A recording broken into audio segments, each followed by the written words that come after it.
सो आज का जो टॉपिक है हमारा, सबसे पहले मैं आपका सभी का स्वागत करता हूँ इस प्री लेक्चर सीरीज में। तो ये आज का टॉपिक है हमारा इंट्रोडक्शन टू पांचोतिक चिकित्सा। लास्ट टाइम हम लोग ने एक केस देखा था hypomenorrhoea with umbilicus infraumbilical hernia with respect to पांचोतिक चिकित्सा। तो ये केस देखा था हम लोग ने लास्ट टाइम।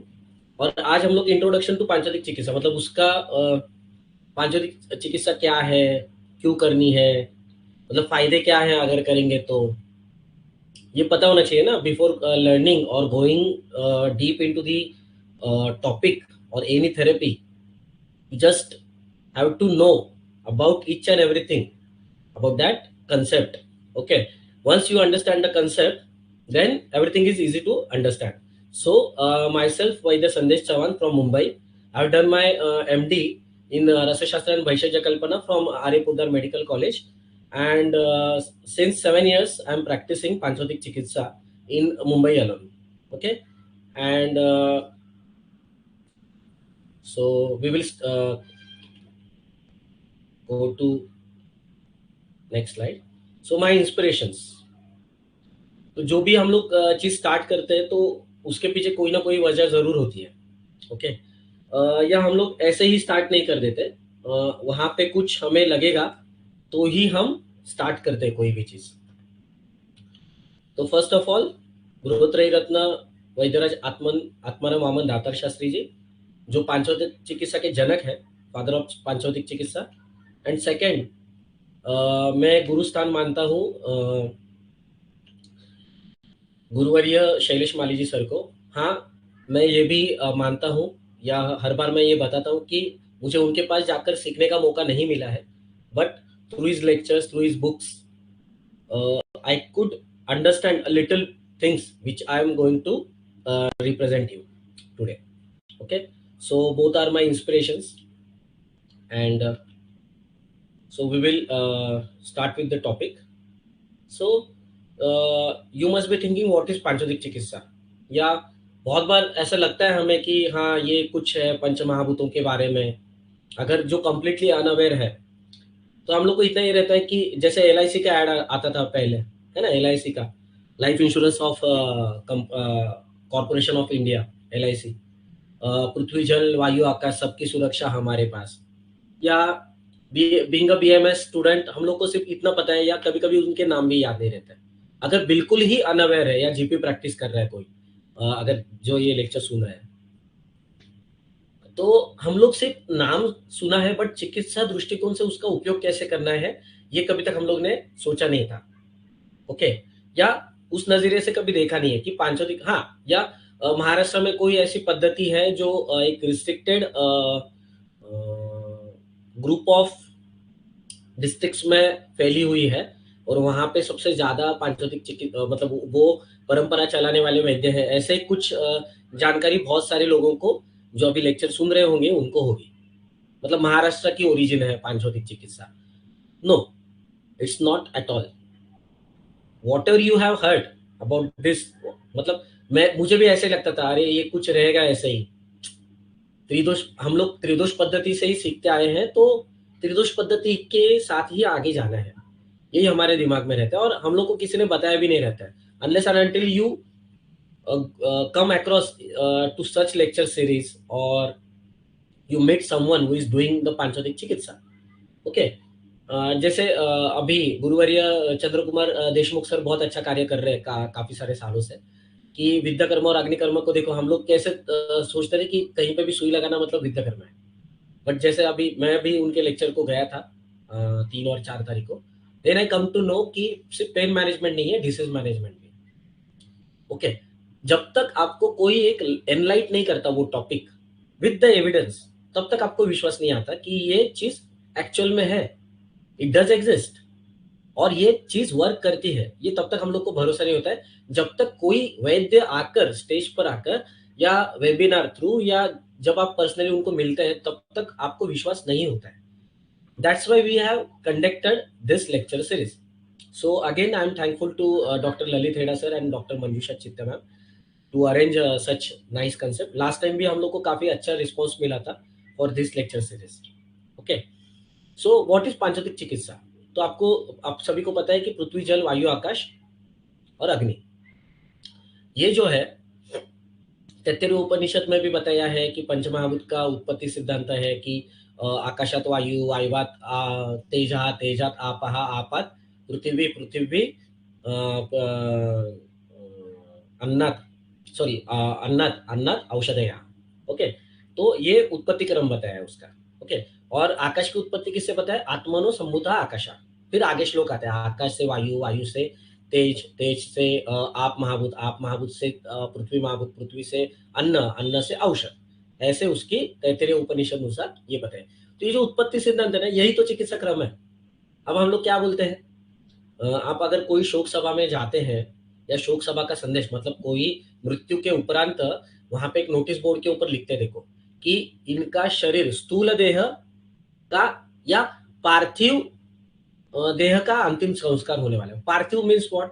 अचेतन, जड़, जड़त्व वाला शरीर, जो जड़त्व है अभी इसमें, ओके, वो अचेतन है अभी, वो सेंद्रिय नहीं है, मन नहीं है अभी, सॉरी आत्मा नहीं है अभी वहां पे।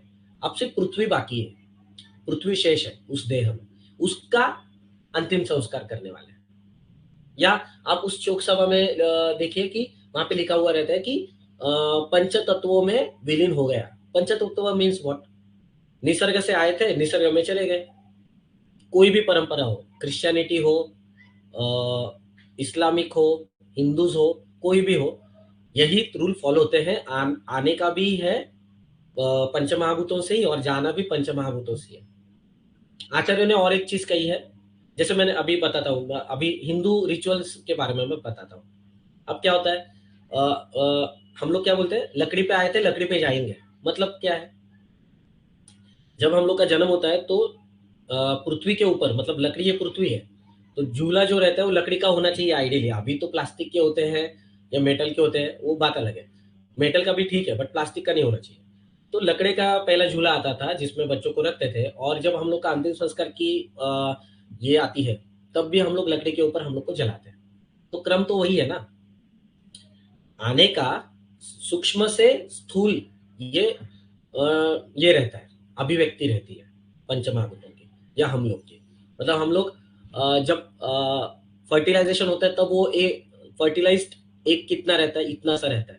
फिर ब्लास्टोमा, फिर क्लास्टोमा वगैरह ऐसा करके ये सेल्स हो जाते हैं, 4, 8, 16, 32, 64, 128, 256, 512, ऐसे सेल्स मल्टीप्लाई होते जाते हैं। ओके, तो वो मतलब सूक्ष्म से लेकर स्थूल देह की उत्पत्ति है। और वही विलीनीकरण सिद्धांत क्या बताता है पंचमहाभूतों का?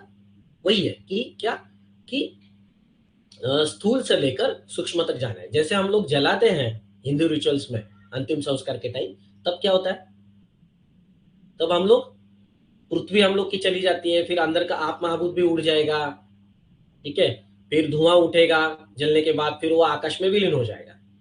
जलने का तो अग्नि महाभूत है ही। मतलब यही है ना सिद्धांत। ये हो गया लौकिक अर्थ में, बट चिकित्सा में कैसे आप यूज करेंगे उसका? अब रीनल कैलकुलाई का उदाहरण ले लो। जब हम लोग शोध औषधि गूगल देते हैं, तब क्या करते हैं, रीनल कैलकुलाई यानी अश्मरी क्यों हुआ?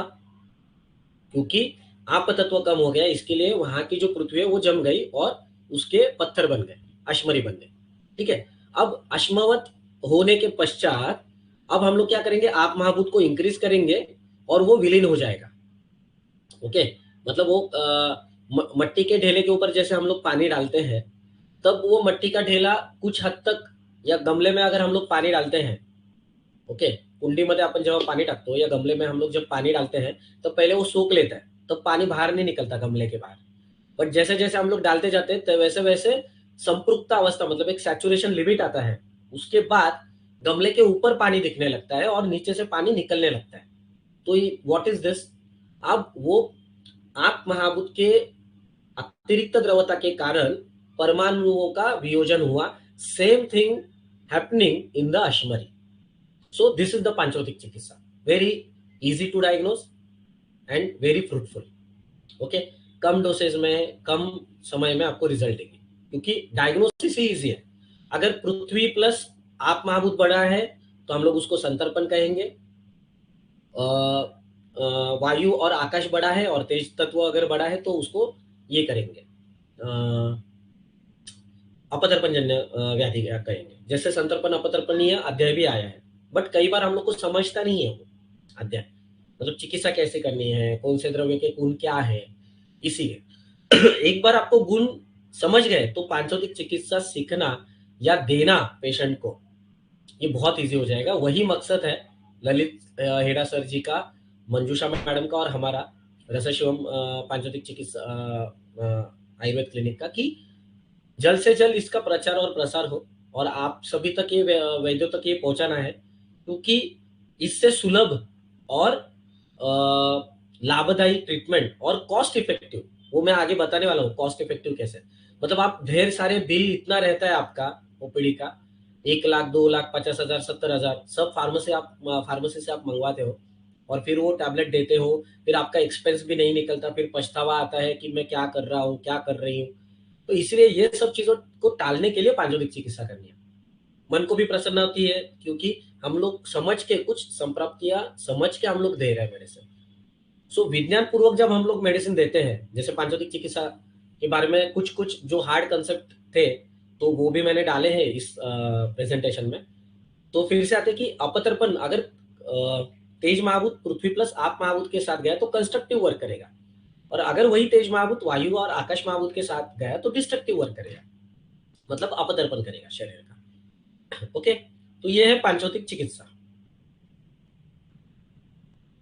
ओके, तो पांचोतिक चिकित्सा क्यों सीखनी है, जैसे कि मैंने कहा कि कुछ मैंने पॉइंट्स वहां पे लिखे हैं, एक्चुअली काफी सारे पॉइंट्स है, काफी सारे पॉइंट्स है। Okay, but still we will go through some of the points today because we have limited time.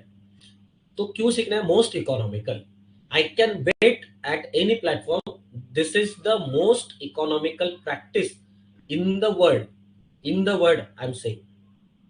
इससे सस्ता और ट्रीटमेंट कोई नहीं हो सकता।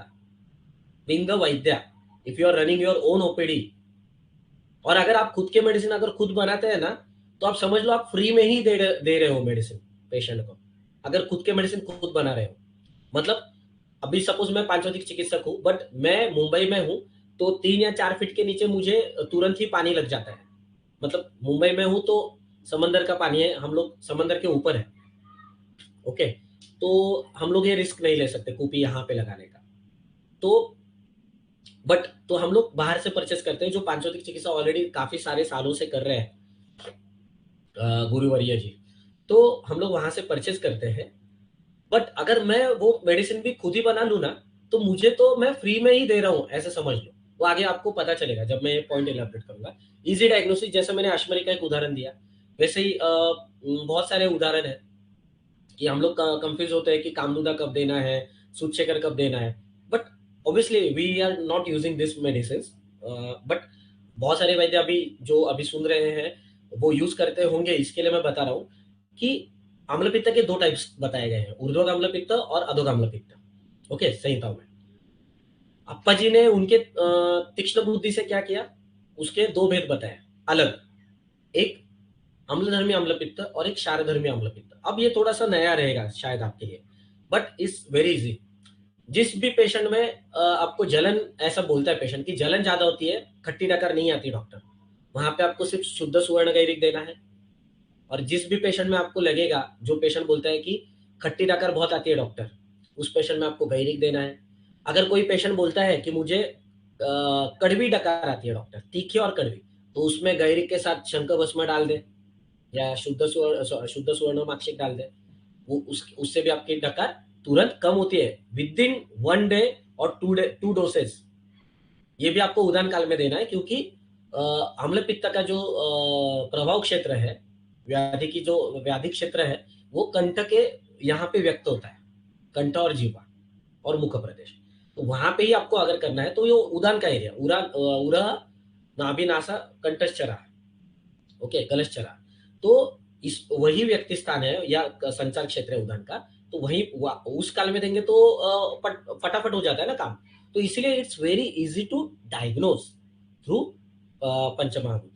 और क्या है, गुण गुण के द्वारा भी इजीली डायग्नोसिस कर सकते हैं। ओके ओके, बाद में मिनिमम डोज। अब डोज कितना है, 10 mg से लेकर 50 mg, that's it, that's it, 10 mg to 50 mg।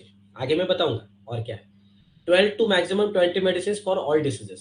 अब मैंने ना यहाँ पे ज्यादा लिखा है, 12 टू 20, एक्चुअली इतना भी नहीं। फ्रंट लाइन में हम लोग के 7 मेडिसिन है, उसमें से हम लोग 3 मेडिसिन यूज करते हैं, और चौथा व्याधि के अनुसार रहता है, अगर वो लगा तो देते हैं, नहीं तो नहीं देते, लगा तो देते हैं, नहीं तो नहीं देते। ओके, मतलब 20 मेडिसिन तो है क्लिनिक में, बट लगते कितने हैं, 8 मेडिसिन। 8 मेडिसिन में आप प्रतिशय से लेकर कैंसर तक पूरे डिसीजेस मैनेज कर सकते हो। ओके, बाद में fifth point is many answers we get through the पांचोतिक चिकित्सा पर्सपेक्टिव। कौन से आंसर, जो कॉम्प्लिकेटेड कंसेप्ट है, जैसे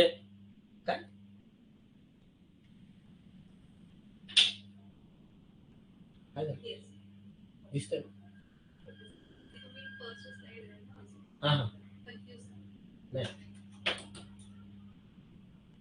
तो जैसे मैं फर्स्ट स्लाइड पे ही हूँ फिलहाल, मैं आपको बताने वाला हूँ, आगे हर एक टॉपिक में एलाबोरेट करूंगा। जैसे पंचतिक्त शीलघ्रुत बस्ती हम लोग वात व्याधि में क्यों यूज करते हैं, या बहुत सारे वैद्य ऑस्टियोपोरोसिस में देते हैं, बट ये कभी नहीं सोचते कि तिक्त रस तो वायु प्लस आकाश महाभूत से बना है। तो हम लोग तो वात दोष को बढ़ाएंगे, क्योंकि वात दोष का भी पांचोतिक संगठन वायु प्लस आकाश महाभूत है। तो ये तिक्त रस वहां पे क्या कर रहा है, या मेदक्षय में प्लीहा वृद्धि कैसे आई है, जीर्ण ज्वर में प्लीहा वृद्धि क्यों बताई है ना, कि मेदक्षय हुआ है और प्लीहा वृद्धि बताई है। तो ऐसे कैसे, वहां पे पार्थिवता कैसे बढ़ रही है प्लीहा में, और मेद की जो पृथ्वी है वो कहाँ पे चली गई फिर, क्योंकि मेद भी जल प्रधान पृथ्वी महाभूत है, मतलब जल तत्व ज्यादा है और पृथ्वी महाभूत जल तत्व से कम है। ओके, जल महाभूत से कम है, तो ये कैसे होता है। तो बहुत सारे आंसर्स हम लोग को या बहुत सारे पेशेंट्स को आपने सुना होगा कि खास करके विंटर सीजन में हाथ और पैरों पैरों के थ्रू ब्लीडिंग होता है। ओके, हाथ और पैरों के तलुओं के थ्रू ब्लीड होता है, कट होता है, पादादारी इतनी विदीर्ण हो जाती है, इतनी विदीर्ण हो जाती है कि वहां से ब्लीडिंग होने लगता है। तो हम लोग ये सोच में पड़ जाते हैं, भाई तेज महाभूत का तो उष्ण गुण तो बड़ा है, उष्ण तीक्ष्ण गुण, तो फिर वो समर सीजन में क्यों अभिव्यक्त एक्सप्रेस क्यों नहीं हो रहा है उसकी अभिव्यक्ति समर सीजन में क्यों नहीं हो रही है, क्यों विंटर में हो रही है, विंटर में कैसे ब्लीडिंग हो सकती है। अगर अगर अगर विंटर विंटर में कैसे हो सकती है, विंटर में तो स्तंभने शीता होना चाहिए, मतलब स्तंभन होना चाहिए रक्त धातु का, तो बाहर कैसे निकल रहा है। तो बहुत सारे ऐसे कंसेप्ट है हमारे कि जहां पे हम लोग ज्यादा सोचते नहीं है, और वहां पे फंस जाती है हमारी ट्रीटमेंट। ओके, तो मतलब दोषिक पद्धति से इन चीजों का एलेबरेट टिकाऊ में भी नहीं दिया है। ओके, इनका एक्सप्लेनेशन नहीं दिया है, बट पांचोतिक तरीके से हम लोग बहुत इजीली समझ सकते हैं, ये मैं एलाबरेट करने वाला हूँ। फिर बाद में डिफरेंट डायग्नोसिस, मतलब और एक खासियत है कि जैसे आपा जी ने एक प्रकरण आया है उच्च रक्तदाब, तो वो मल संचय के द्वारा उच्च रक्तदाब कैसे हो जाता है, मल संचय जन्य उच्च रक्तदाब। बाद में आता है मूत्रपिंड, मतलब भ्रम के भी टाइप्स दिए हैं आपा जी ने, मूत्रपिंड का भ्रम है, यकृत का भ्रम है ना, ऐसे बताया है। और मतलब बहुत सारे अलग अलग डायग्नोसिस है। तो ये अलग ही मतलब मैं बोलता हूँ ना कि देखो, मूत्रपिंड का मैं भ्रम बोल रहा हूँ, तो मुझे जब मैं डायग्नोसिस लिख रहा हूँ तो मुझे एक चीज पता है कि डेफिनेटली मुझे मूत्रपिंड की प्राधान्य से ट्रीटमेंट करनी है। वहां पे एक तो श्व चाहिए मुझे, और विद्रुम किट्ट जो पृथ्वी और आप महाभूत बढ़ाने वाले द्रव्य है, क्योंकि भ्रम ये तेज महाभूत के वजह से हो रहा है, और मज्जाक्षय का भी लक्षण है। तो ऐसे बहुत सारे डिफरेंट डिफरेंट डिफरेंट डायग्नोसिस हम लोग लिखते हैं। बाद में आता है one of the most uniqueness बोल सकते हैं हम लोग पांचतिक चिकित्सा का, प्रकृति परीक्षण। मतलब 36 से 40 क्वेश्चन पूछ के हम लोग को पेशेंट को हैरान करना है क्या, या उसकी अंगुली प्रमाण से ये पूरा ललाट वगैरह मेजर करेंगे, फिर ये लिखेंगे कि ललाट का अंगुली प्रमाण कितना है, फिर वो वातज में बैठता है, पित्तज प्रकृति में बैठता है, कि कफज प्रकृति में बैठता है, कि द्वंद्वज प्रकृति है, कि सन्निपातज है, कि सम प्रकृति है, ये कैसे डिसाइड करें on the spot with in 1 minute. तो वो भी हम लोग को आपा जी ने गाइडेंस दिया है, बहुत ही जबरदस्त है वो, रक्त धातु के ऊपर प्रकृति परीक्षण डिपेंड रहता है। बाद में आता है और एक यूनिकनेस औषध सेवन का, मतलब आपा जी का हम लोग सोच ही नहीं सकते कि कितनी कैसे उनका बुद्धि बुद्धि थी, मतलब तैल बुद्धि वैद्य बोलते थे उनको उनके टाइम पे तैल बुद्धि। मतलब क्या कि इतना कैसे सोच सकता है कोई इंसान कि अब देखो औषध सेवन काल पांचोतिक चिकित्सा में क्या है, 6 बजे, 10 बजे, 2 बजे और शाम को 6 बजे, मतलब सुबह को शाम को 6, सुबह 10, दोपहर 2, ध्यान उदान और अपन काल में और समन काल में, मतलब खाने के बीच में।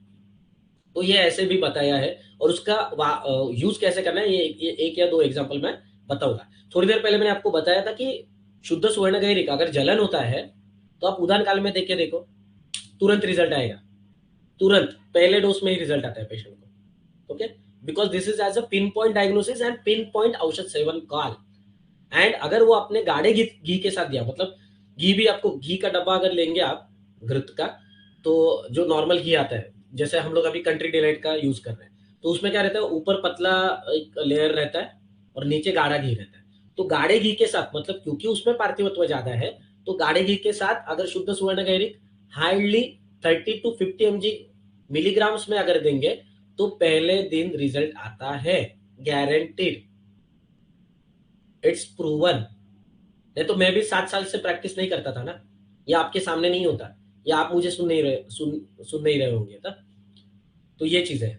बाद में आता है औषधिकरण। ये भी मतलब आपा जी बहुत स्ट्रिक्ट है कि औषधिकरण में संयोजन कैसे करना है और क्रम कैसे रखना है। जैसे त्रिभुवन कीर्ति के बारे में, जैसे हम लोग हरियोग बोलते हैं उसको, ओके, तो उसका पाठ परिवर्तन कैसे करना है, क्रम क्या होना चाहिए, सब द्रव्य डाल के सिर्फ घोटना ऐसे नहीं है। बिकॉज बिंगर रसशास्त्री, मतलब रसशास्त्री नहीं कहूंगा मैं खुद को, क्योंकि मैं अभी उतने दवाइयां नहीं बनाता हूँ जैसे मैं एमडी के दौरान बनाता था ना।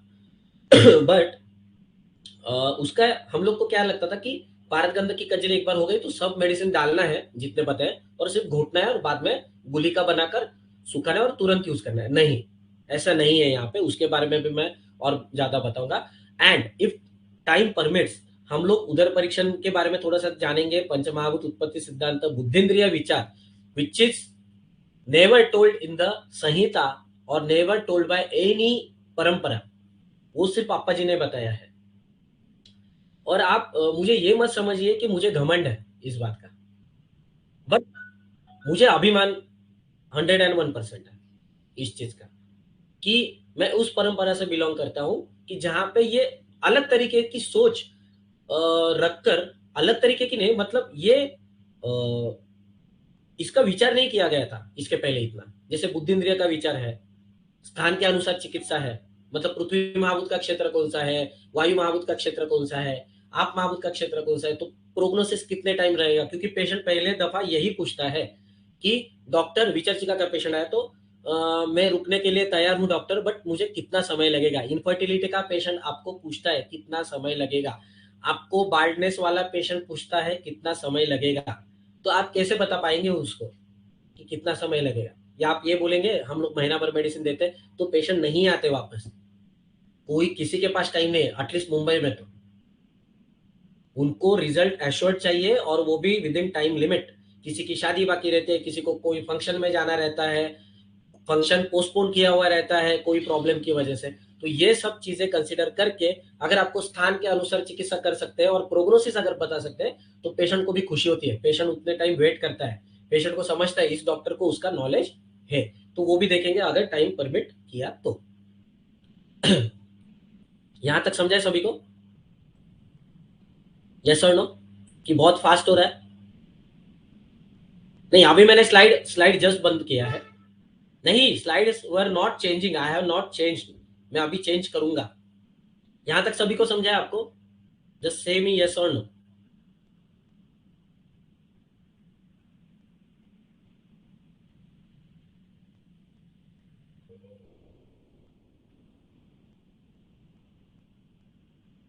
समझा है क्या?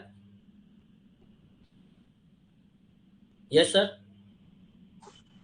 दिनेश जी? हेलो? हाँ, मैं आपको और एक डिटेल्स में बताने वाला हूँ, सो बी पेशेंट। बट हेलो, मैं आपको और एक डिटेल्स में बताने वाला हूँ, सो be patient. But hello.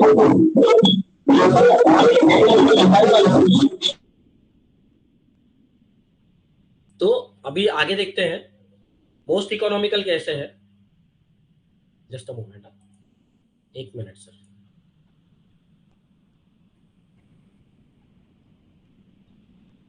Okay. Okay, मतलब समझाए, थोड़ा थोड़ा तो समझना चाहिए। ओके।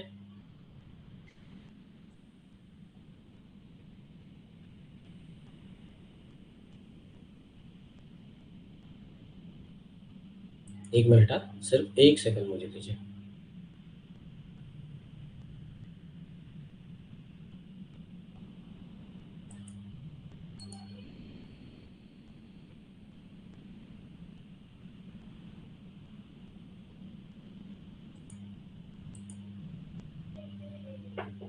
हाँ। है?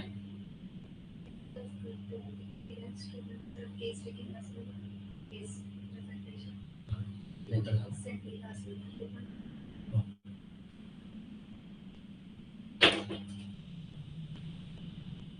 और आपका ये कंसेप्ट और सुलभ बनाने के लिए लास्ट बैच में जो वैद्य थे उनमें से 4 या 5 वैद्य खुद खुद के केसेस ये करने वाले, प्रेजेंट करने वाले हैं। तो और आपको मतलब it's like a fest for you. Okay.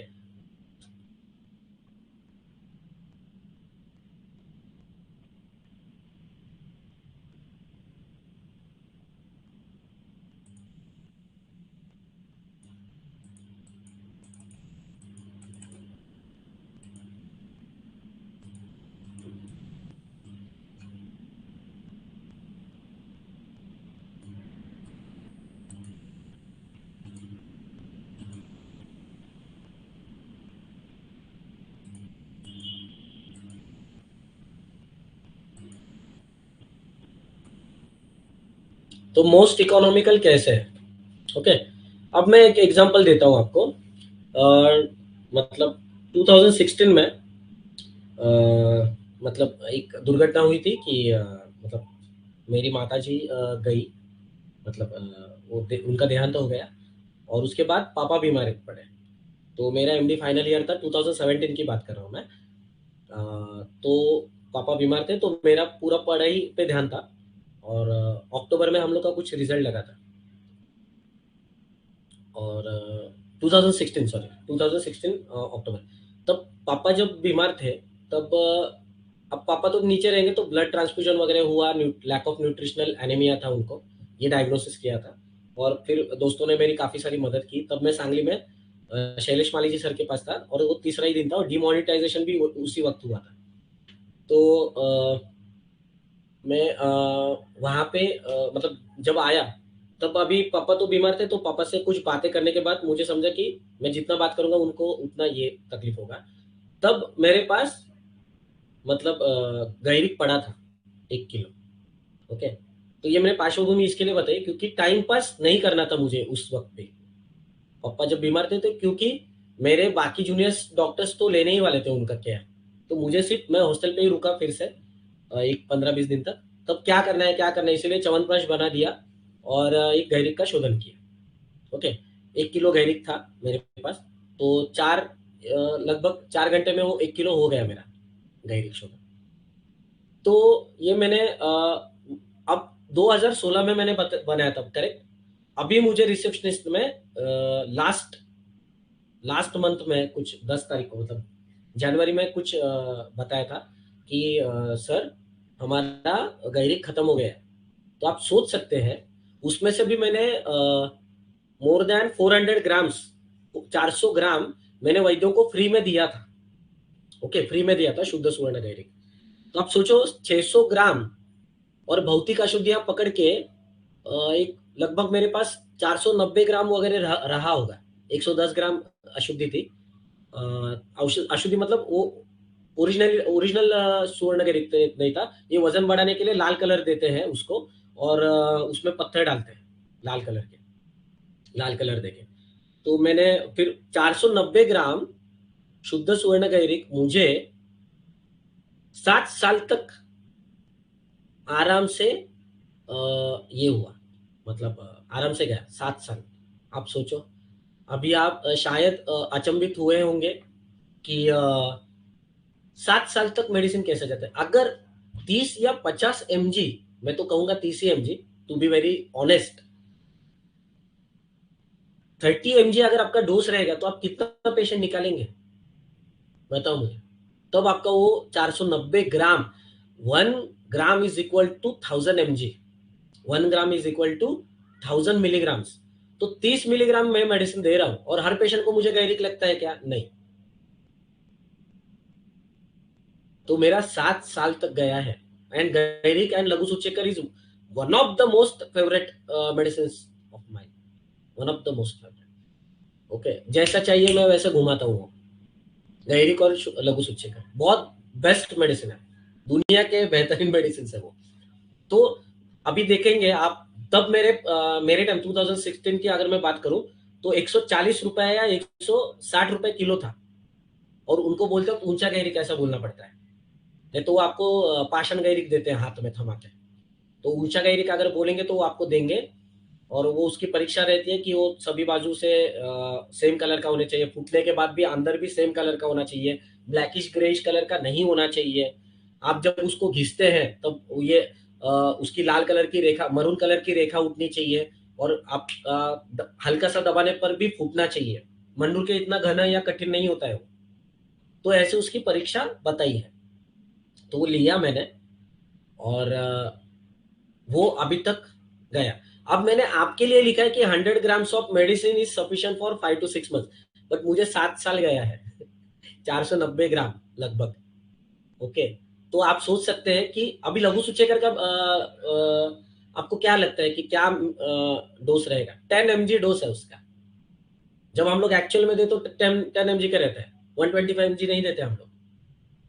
तो भी वो अम्लस्यता, अम्लोदगार, दांतों की सेंसिटिविटी, ये सब चीजें छू मंतर हो जाती है उदान काल में देने के बाद। तो ये रहता है कि dose is very minimum, and that's why it's most economical and cost effective therapy across the globe, across the globe. Okay, इससे सस्ता मेडिसिन नहीं हो सकता। मतलब आप देखो, मेरा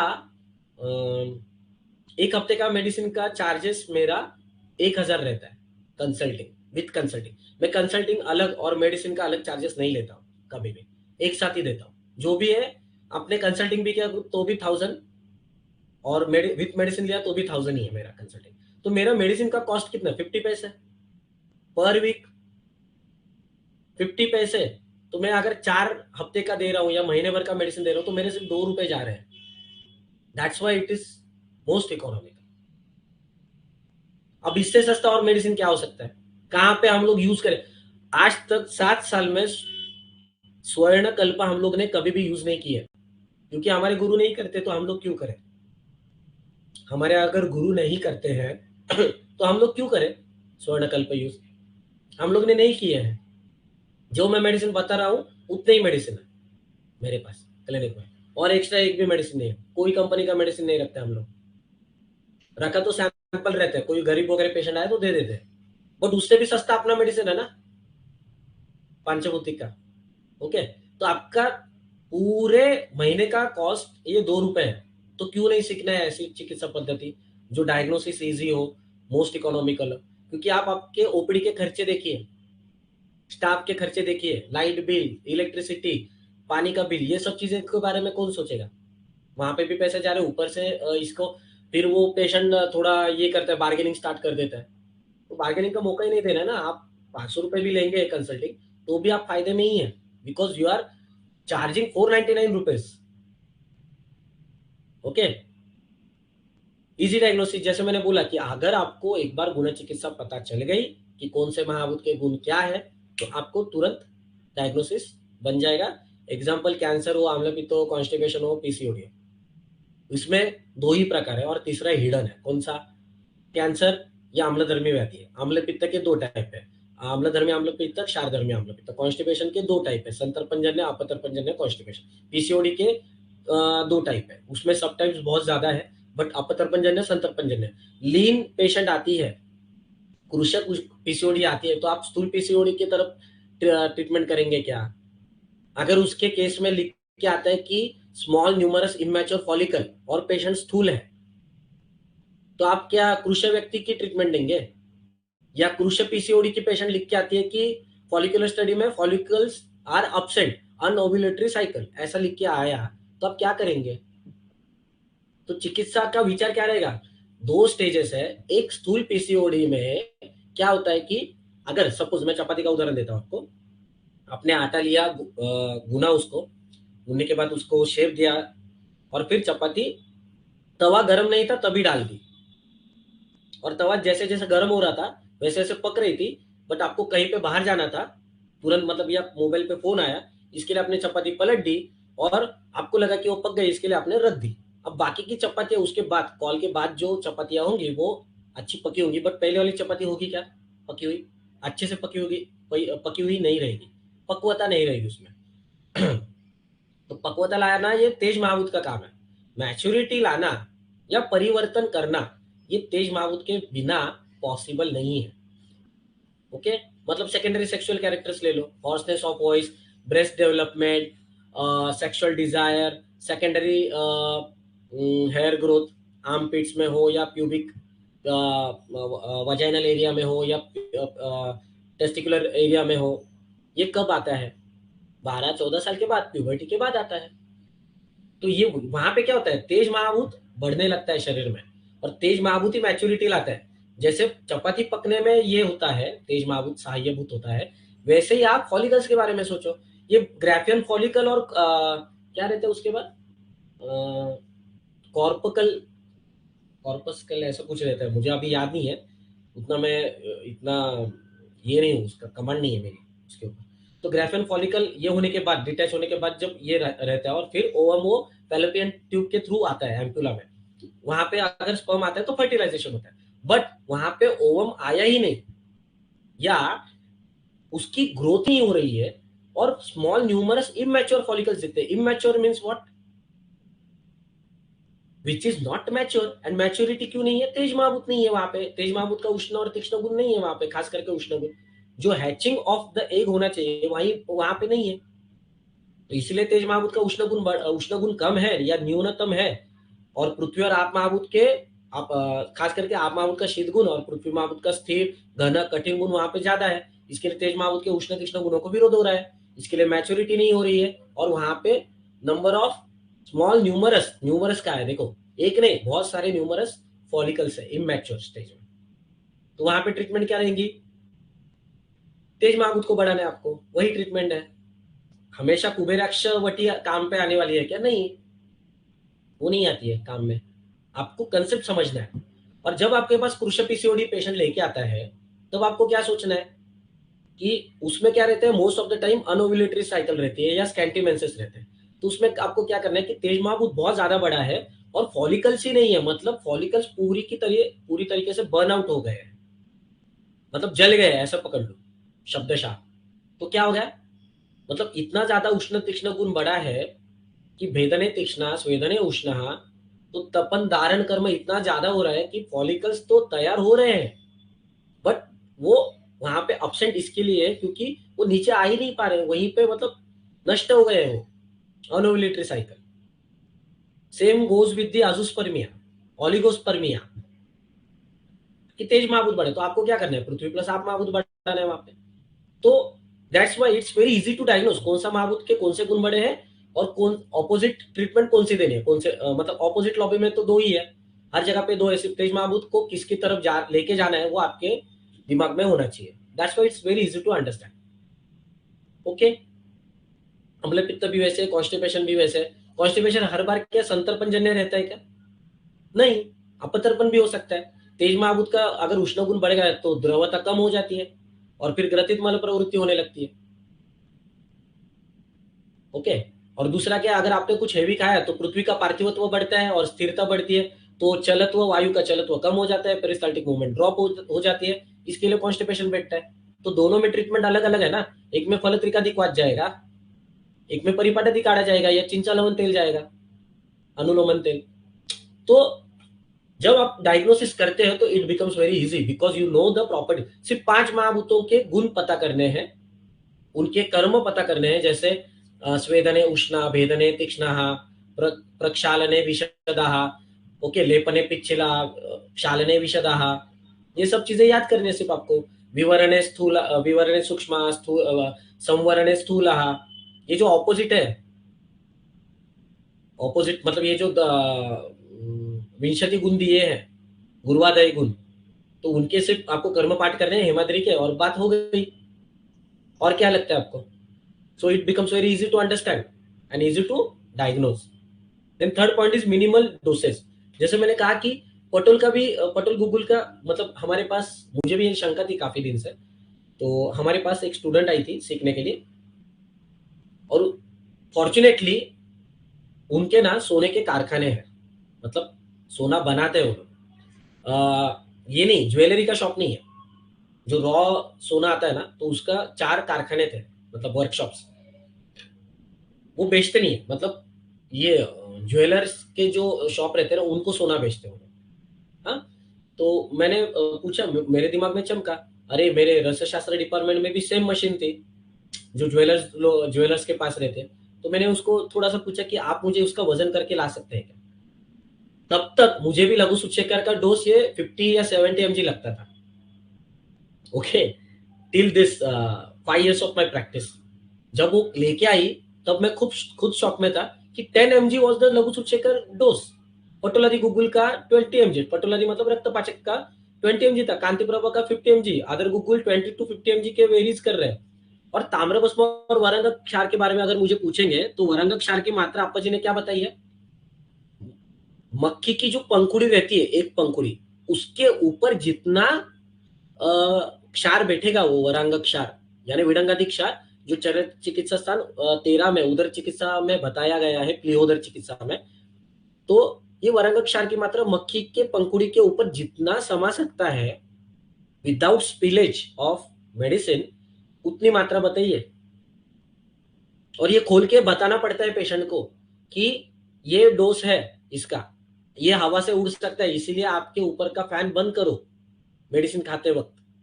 इतना स्ट्रिक्टली इंस्ट्रक्शन देती है मेरी रिसेप्शनिस्ट। मेडिसिन खोल के बताती ना, तो पेशेंट का घर पे जाके फोन आता था पहले पहले शुरुआत के प्रैक्टिस में, डॉक्टर साहब इसमें मेडिसिन ही नहीं है, आप दवा डालना भूल गए। नहीं, डोज ही उतना है। ताम्रभस्म का डोज क्या है? ये ताम्रभस्म मार्केट वाला ताम्रभस्म नहीं है, सोमनाथी ताम्रभस्म है, हड़ताल मनशिला मारित ताम्रभस्म है। इसका डोज कितना है? सरशब, मतलब एक राई के इतना, एक राई के इतना डोज है उसका, सिर्फ उसमें काम कर जाता है ये। मतलब बच्चों में अगर ये होता है, कॉन्स्टिपेशन होता है, तो ये ताम्रभस्म काम करता है, it works very beautifully, Kamla and constipation and विरुद्ध सेवन जन्य आहार विहार। अगर छोटे बच्चे को श्वित्र वित्र है तो आप दे सकते हैं ताम्रभस्म, या कोई कुमारी है तो आप ताम्रभस्म दे सकते हैं, क्योंकि उसमें लेखन, सरन और शमन, ये तीनों गुण एक साथ है। ऐसे कोई भस्म में नहीं मिलेगा आपको लेखन, शमन एंड सारक गुण, कोई इसमें नहीं मिलेगा आपको एक साथ, कोई भस्म में नहीं है। एक ही भस्म है ये ताम्रभस्म, और उसका यकृत अफिनिटी है, इसके लिए ताम्रभस्म बहुत, फिर यकृतस्थ पित्त के सरगुण को बढ़ाता है। तो सरगुण नहीं रहेगा तो कॉन्स्टिपेशन नहीं रहेगा, सरगुण जितना अच्छा रहेगा उतना कॉन्स्टिपेशन रिलीव रहेगा या मल प्रवृत्ति अच्छी रहेगी। तो आपका इन शॉर्ट डोज मिनिमम, ये तो इंडिविजुअल हो गया, बट हफ्ते का आपका कितना होता है? मैं हमेशा हर लेक्चर में यही बताता हूं कि आपका आज डोलो 650 हम लोग ले रहे हैं कोविड के टाइम से। ओके, पहले 500 का आता था पीसीएम का टैबलेट, अब डोलो 650 आता है। ओके, पैरासिटामोल 650 mg, बट हम लोग का हफ्ते का डोज ही 600 to 800 mg है। ये तो मैं ज्यादा बता रहा हूँ 800 mg, क्योंकि 600 mg लिखूंगा तो शायद आप बिलीव नहीं करेंगे, बट 600 to 800 mg ही मैक्सिमम डोज ही है एक हफ्ते का। इसीलिए मैंने 50 पैसे का, एक्चुअली 50 पैसे भी नहीं हो सकता है उसका value, it comes around 20 to 25 पैसे, 4 आना। ओके, इतना ही मेडिसिन में काम हो जा रहा है आपका, प्रतिशय से लेकर कैंसर तक। तो आपको क्यों नहीं सीखना ये? Okay, next. अब मेडिसिन कितने, जैसे मैंने बोला कि फ्रंट लाइन में हम लोग सिर्फ 7 या 8 ही मेडिसिन यूज करते हैं, बाकी के मेडिसिन है बट यूज नहीं होते, क्योंकि पहले 3-4 मेडिसिन में ही काम हो जाता है। तो 12 से 20 मेडिसिन लगते हैं, ये मैंने 20 ज्यादा लिखा है, मेरे ओपीडी में रखे, बट वो यूज नहीं होते और खराब हो जाते, तो रिसेप्शनिस्ट मुझे बताते, तो हम लोग स्टॉक करके रखते हैं। अगर कोई पेशेंट में मिला तो, अगर ट्रीट नहीं हो रहा है तो विचार आवश्यक है अलग करना, तो फिर हम लोग करते हैं यूज। ओके। तो जैसे मैंने बोला कि आम्लधर्म आम्ल पित्त में अगर आप सूचेकर हर पेशेंट को देने लगे, या कामदूदा रस देने लगे, प्रवाल पंचामृत देने लगे, एक ये पकड़ के अम्ल पित्त पकड़ के, बट अगर वहां पे जलन हो रही है पेशेंट को, और आपको पता है कि क्षारधर्मी आम्ल पित्त के गुण बड़े हैं, मतलब पाचन पित्त का उष्ण तीक्ष्ण गुण बड़ा है, इसलिए वहां पे जलन हो रही है, उरोधा हो रहा है, कंठदाह हो रहा है, या मुख में पाक है, तो आपको व्यान काल में, मतलब दोपहर के खाने के बाद भी मेडिसिन देने की आवश्यकता नहीं है। आप सिर्फ उदान काल में दे दो ना, सिर्फ उदान काल में। तो व्यान काल का जो मेडिसिन है 30 mg गैरिक, वो बचता है ना आपका, वो वेस्ट हो रहा है, क्योंकि वेस्ट मतलब वेस्ट नहीं होता है, बट अगर आप पिन पॉइंट देंगे औषध सेवन काल में, तो एकदम फटक से रिजल्ट आता है। तो पेशेंट पहले ही बोलता है कि खाने के 1 घंटे के बाद मेरा परिणाम शुल्क के जैसे जो लक्षण था, तो वो ये हो गया। अभी यहाँ पे मिनिमम मेडिसिन के बारे में और एक मैं चीज जरा एलोबरेट करता हूँ। अभी जैसे मैंने बोला कि गैरिक और लघु सूचेकर one of the most favourite मेरे कल्प है। तो लघु सूचेकर में क्या है, पांचोतिक चिकित्सा में पाठ परिवर्तन है। नॉर्मली क्या करते हैं, 2 भाग गैरिक रहता है, 1 भाग शुंठी रहता है, उसको नागवल्ली पत्र स्वरस की भावना रहती है, 3 भावना। अप्पा जी ने यहाँ पे खुद की जो तीक्ष्ण बुद्धि थी वो यूज की, उन्होंने समझा इस कल्प को और इसको पाठ परिवर्तन कर दिया। उन्होंने क्या किया, शुंठी और गैरिक समान भाग ली और शुंठी की 3 भावना देकर उस कल्प को हल्का सा उष्ण बना दिया। ऐसे उष्ण बना दिया क्योंकि गैरिक, अभी उनको वो शुंठी को 3 भावना देकर सिर्फ शुंठी भी यूज कर सकते थे, पर उनका दिमाग देखो, गैरिक उन्होंने कांस्टेंट रखा है। क्यों? क्योंकि शुंठी के उष्ण तीक्ष्ण गुण की वजह से शरीर को अपाय ना हो, इसीलिए कषाय सुशिशिरम स्निग्धम, कषाय रसात्मक गैरिक को वहां पे रखा है। बट गैरिक को ही क्यों रखा है, वो भी समझने वाली बात है। अब शुंठी उष्ण गुण से द्रवता का शोषण करेगी, और गैरिक क्या करेगा, कषाय रस के द्वारा कषाय रस क्या करता है, क्लेद विचूषणार्थ बोला है, यानी आप महाभूत का शोषण करता है, अतिरिक्त आप महाभूत का, तो वही आप महाभूत का शोषण करेगा। मतलब दोनों भी आप महाभूत का शोषण ही करने वाले हैं, बट एक गैरिक का प्रयोजन क्या है कि उसकी उष्णता की वजह से और पुरोदाह सॉरी अम्लधर्म अम्ल पित्त ना बढ़े। ओके, मतलब द्रवता का ये हो, रंजक पित्त का द्रव गुण कम हो, उष्ण गुण की वजह से शुंठी के द्रवांश का शोषण हो जाता है, और कषाय रस द्वारा गैरिक के शैत्यता के कारण उसका भी शोषण हो जाता है। मतलब दोनों तरीके से हम लोग विन विन कंडीशन में। तो इसके लिए अम्ल धर्म अम्ल पित्त, यानी जहां पे खट्टी डकार आती है वहां पे लघु सूचेकर, और जहां पे जलन होती है वहां पे सिर्फ गैरिक देना है, क्योंकि गैरिक क्या करता है, तेज महाभूत को डायरेक्टली विरोध करता है। जब भी बड़े पैमाने पे आग लगती है, हाइपर एसिडिटी लेकर पेशेंट आता है, मुख पाक है, सर्वसर, उसको व्याधि क्या बोला है, सर्वसर, मतलब मुख पाक पूरा, गम्स भी गए हैं उसके, लाल लाल लाल लाल हो गए हैं, जीवा पे शुष्कता है, पूरा रेडिश पैचेस है, पेशेंट खा ही नहीं रहा है कुछ, लिक्विड भी खाना नहीं खा रहा है, डिस्फेजिया है उसको। ऐसे समय पे आपको क्या करना है, शुद्ध स्वर्ण गहरी गाढ़े घी के साथ देना है, वो भी उदान काल में। बात खत्म, तुरंत रिजल्ट आने वाला है पेशेंट को।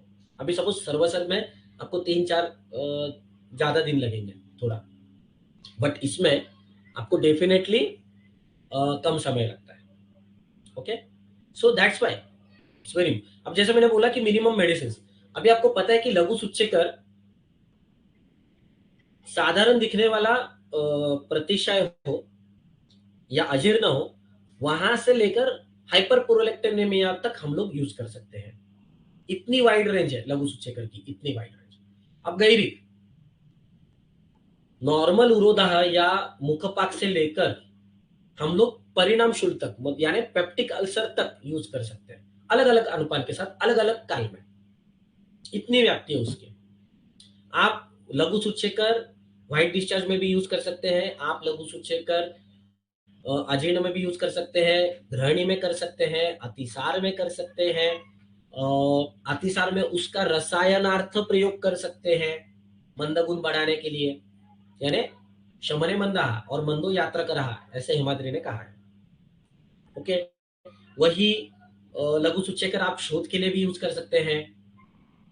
ओके, तो अलग अलग डिसीजेस में ऑलमोस्ट लगभग 18 व्याधियों में इजी टू कॉम्प्लिकेटेड में आप आराम से यूज कर सकते हैं। और लघु सूचकर इज इक्वल टू समान, समान वायु, अन्नम गृह्णति पचति विवेचयति मुंचति। मतलब आप डिप्रेशन में भी यूज कर सकते हैं, आप मेंटली रिटार्डेड पेशेंट में भी उस बुद्धि का अग्नि बढ़ाने के लिए, वहां का समान बढ़ाने के लिए, क्योंकि विवेचन कर्म ये बुद्धिमानता में कम होता है, मेंटली रिटार्डेड पेशेंट में कम होता है।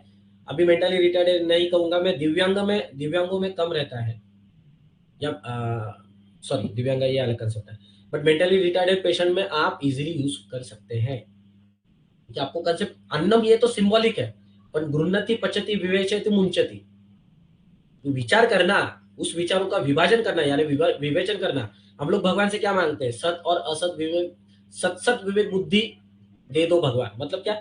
सत्य और असत्य, या जो चीज है या नहीं है, इन चीजों को डिफरेंशिएट करने का नॉलेज दो। ये किसका काम है? समान वायु का काम है। हम लोग भगवान से समान वायु के कर्म मानते हैं, ये ध्यान में रखो, सत विवेक बुद्धि मानते हैं मतलब। ठीक है, तो बहुत सारी चीजें। वही गैरिक है, अगर गैरिक मुझे उरुधा में देना है तो गाड़ी घी के साथ दूंगा। वही मुकपाक है तो मैं लेपार्थ सिर्फ यहाँ पे दूंगा पेशेंट को। वही गैरिक अगर मुझे स्थिरता लानी है और बहुत ज्यादा शरीर में क्षार धर्म बढ़ा है, उष्ण मतलब पूरे बदन में जलन हो रही है या पाददाह हो रहा है, तो मैं वही गैरिक मैं सुबह 6 और शाम को 6 दूंगा। वही गैरिक मैं 10 और 2 बजे भी दे सकता हूँ, पित्त का एकांतिक उष्ण गुण कम करने के लिए। वही गैरिक मैं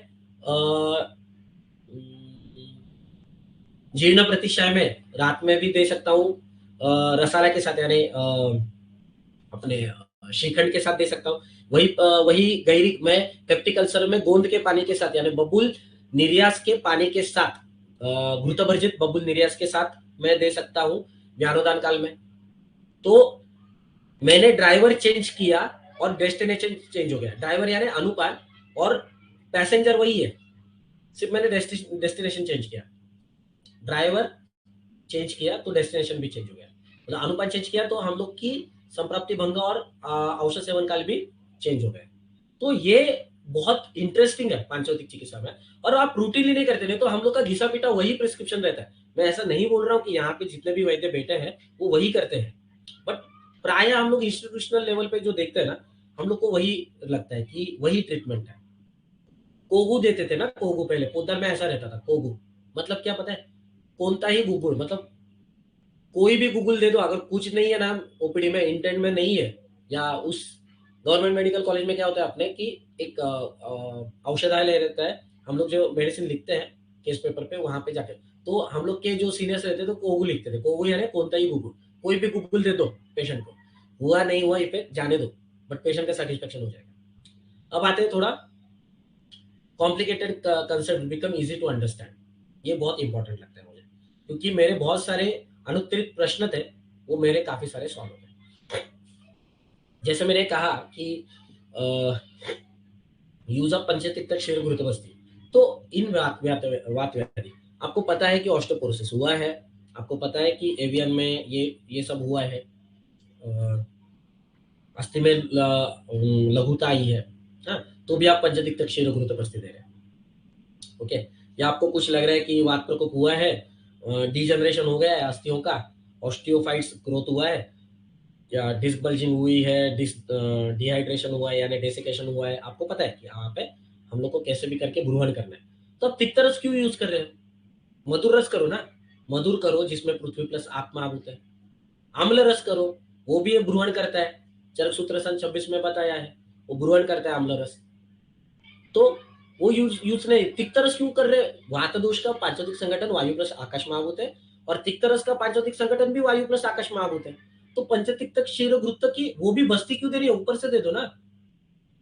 तो ऐसा नहीं होता है, इसमें एक सॉलिड कंसेप्ट छुपाया है। तिक्त रस अगर आप देखेंगे तो सूक्ष्म स्रोतों का अमित्व बताया है, बाकी के इसमें नहीं बताए।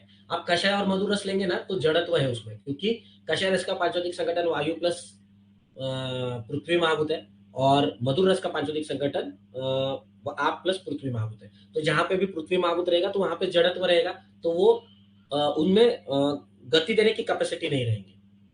ओके, मतलब क्योंकि कषाय रस तो स्तंभन भी करता है, मतलब स्तंभने शीता, तो स्तंभन करता है मतलब रुकता है कोई भी, या क्लेद का विचूषण करता है, तो ऐसी चीजें आगे नहीं ले जा सकती। मधुरस ये गौरव गुरु गुण बताया है उसमें, गौरव था, तो वो जाएगा नहीं उतना। अब रहता है अम्ल रस, कटु रस और लवण और ये।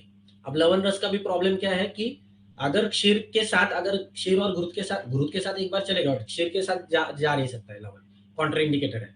ठीक है, हम लोग क्या बोलते हैं कि दूध में क्या डाला, अभी कोई भी अपशकुन किया किसी ने, या किसी की वजह से हुआ कोई रिचुअल्स में, तो हम लोग क्या बोलते हैं, दूध में नमक डाल दिया इसमें, या मराठी में बोलते हैं दुधात मीठ टाकने से काम करता नहीं में, मतलब जो भी चीज अच्छी स्मूथली चल रही है उसमें ये करता है, ये होता है, प्रॉब्लम क्रिएट करता है।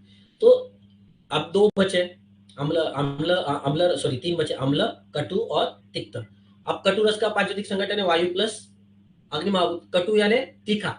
अब तीखे की वजह से तो क्या क्या होता है, धातुओं का क्षरण होता है।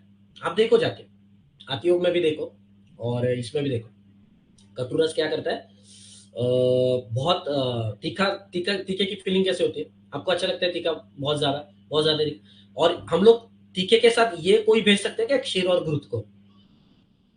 आप इमेजिन करो कि बस्ती मतलब एक ट्रक है और उसका अभी ड्राइवर डिसाइड करना है, तो ड्राइवर सिलेक्शन का क्राइटेरिया हम लोग अप्लाई कर रहे हैं, एक एक को रूल आउट कर रहे हैं इंटरव्यू लेके, ऐसे आप इमेजिन करो। अब बचे दो, अम्ल और तिक्त रसात्मक। अब अम्ल और क्षीर भी एक साथ नहीं जा सकते, वो भी प्रॉब्लम है, अम्ल और क्षीर एक साथ नहीं जा सकते ना, क्योंकि लवण के साथ जो रूल मैंने अप्लाई किया वही अम्ल के साथ भी होता है, तो बचा एक ही तिक्त रस। अब तिक्त रस ही क्यों, ये तो मैंने ऑड मैन आउट किया क्योंकि आपको समझता नहीं था, नहीं तो इसका इंपॉर्टेंस। अब तिक्त रस ही क्यों, क्योंकि तिक्त रस ये सूक्ष्म स्रोतोगामित्व बताया है। हम लोग को ऐसा ड्राइवर चाहिए जो माइकल शुमाकर के जैसा हो। क्यों, क्योंकि रस रक्त मांस में अस्थि मज्जा शुक्र यानी पांचवा धातु है अस्थि धातु। ओके, तीन न्याय बताए हैं, खले कपोत, केदार कुल्या और तीसरे का अभी मुझे नाम याद नहीं आ रहा है। तो अगर मुझे उन न्याय के अनुसार अगर करना है, खले कपोत के अनुसार, मतलब मुझे डायरेक्ट मेडिसिन अस्थि धातु तक अगर पहुंचाना है, तो मुझे क्या करना पड़ेगा, ऐसा ड्राइवर चाहिए या ऐसा रस चाहिए कि जो इन चारों को डाइवर्ट करके डायरेक्ट वहां पे जाए। ओके, तो ओरली क्यों नहीं दिया, बस्ती क्यों दिया, वो भी इंपॉर्टेंट है। अब पक्वाशय पक्वाधान विशेषतः, ऐसे वाग्भट सूत्र स्थान में कहा गया है वात दोष के बारे में कि पक्वाशय ये सबसे इंपॉर्टेंट स्थान है। अब पक्वाशय में कौन है, पुरुष, पुरुष में क्या है, पुरुष धरा कला सहाय थी अस्थि धरा कला, तो उसका डायरेक्ट रिलेशन है। और पांचौदिक संगठन के अनुसार अगर अपन का पांचौदिक संगठन देखेंगे तो पृथ्वी प्लस वायु हिडन तेज महाभूत है, और वहां पे भी अस्थि धातु का पांचौदिक संगठन है।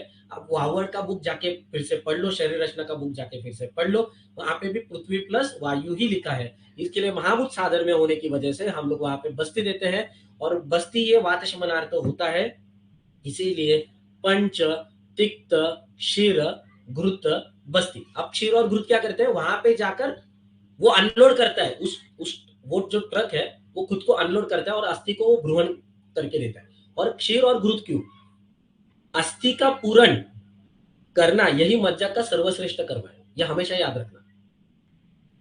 अस्थि का पूरण करना यही मज्जा का सर्वश्रेष्ठ कर्म है, तभी अस्थियां टिकती है, नहीं तो अस्थि दुर्बलानी लघुनी प्रततानी लघुनी चरक चिकित्सा स्थान का श्लोक याद करके देखो, चरक चिकित्सा स्थान 28 में वातव्याधि में बताया, प्रततानी वात रोगिनी अस्थिनी दुर्बलानी लघुनी च, ये मज्जाक्षय के बारे में लिखा है।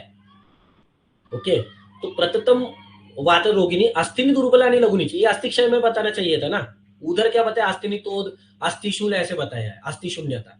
यहाँ पे क्या बताया है, यहाँ पे ये बताया चरकाचार्य जी ने कि अस्थि दुर्बल लघु होती है, अस्थियों का आकार कम होता है, और लघु यानी वजन में भी कम होती है और आकार में भी कम होती है, और दुर्बल हो जाते हैं, इजीली फ्रेजाइल, मतलब उनका घनत्व या स्थिरत्व कम होता है। तो क्या करता है, घृत और क्षीर जाके मज्जा का पूरण करते हैं, ना कि अस्थि का।